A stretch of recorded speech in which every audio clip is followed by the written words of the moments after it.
সাম্প্রতিক বিমান দুর্ঘটনায় মাইলস্টোন স্কুল অ্যান্ড কলেজের নিহত শিক্ষার্থীদের স্মরণে ও আহতদের দ্রুত সুস্থতা কামনায় দোয়া ও মিলাদ মাহফিল খাদ্য সহায়তা কর্মসূচির আয়োজন করেছে উত্তরাস্ত বগুড়া সোসাইটি। শুক্রবার জুমার নামাজের পর রাজধানীর উত্তরা ৭ নম্বর সেক্টর পার্কের সামনে আয়োজিত এই মানবিক কর্মসূচিতে প্রায় ১,০০০ হতদরিদ্র মানুষের মাঝে খাবার বিতরণ করা হয়। এই আয়োজন সামাজিক সহমর্মিতা ও দায়বদ্ধতার এক উজ্জ্বল দৃষ্টান্ত হয়ে উঠেছে। মানবিকতার স্পর্শে সংগঠনের নেতৃবৃন্দ অনুষ্ঠানে উপস্থিত ছিলেন মোহাম্মদ নাহিদ রহমান, আহ্বায়ক উত্তরাস্ত বগুড়া সোসাইটি ও যুগ্ম সাধারণ সম্পাদক বগুড়া জেলা যুবদল। আরও উপস্থিত ছিলেন মোহাম্মদ সাজিউল ইসলাম সজল, সদস্য সচিব উত্তরাস্ত বগুড়া সোসাইটি। উপস্থিত ছিলেন ইঞ্জিনিয়ার মোহাম্মদ আব্দুল মুমিন, বিশিষ্ট ব্যবসায়ী, সমাজসেবক ও উপদেষ্টা উত্তরাস্ত বগুড়া সোসাইটি। এই মর্মান্তিক দুর্ঘটনায় শোক প্রকাশ করে তারা বলেন, পরিবার যেন এই শোক কাটিয়ে উঠতে পারে।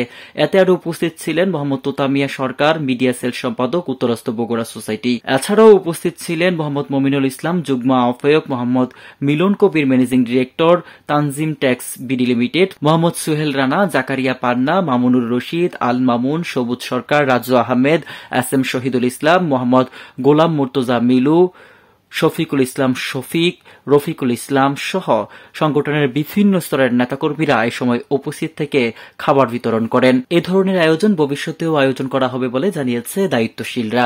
আপনারা অবগত আছেন,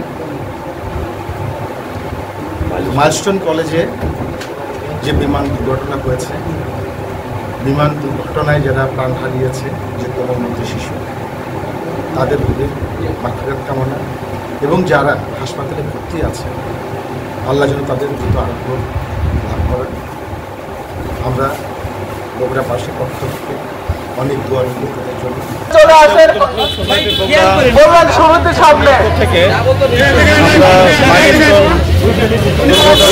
জন্য মাগফিরাত কামনা এবং তাদের দোয়া উপলক্ষে আমরা গরিব দুস্থর মাঝে কিছু খাবার বিতরণ করছি এবং সবার কামনা করছি এবং আপনারা সবাই আমাদের জন্য দোয়া করবেন।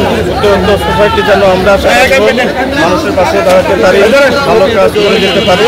আজকে আমরা শোকাবহ দিনে উপস্থিত হয়েছি। উত্তরাস্ত বগুড়া সোসাইটির পক্ষ থেকে সাম্প্রতিক নিহত মাইলস্টোন স্কুল অ্যান্ড কলেজের যারা নিহত হয়েছেন তাদের আত্মার মাগফিরাত কামনা এবং যারা আহত হয়েছেন তাদের দ্রুত গতিতে রোগ মুক্তির জন্য আমরা এখানে উপস্থিত হয়েছি কিছু খাবার নিয়ে।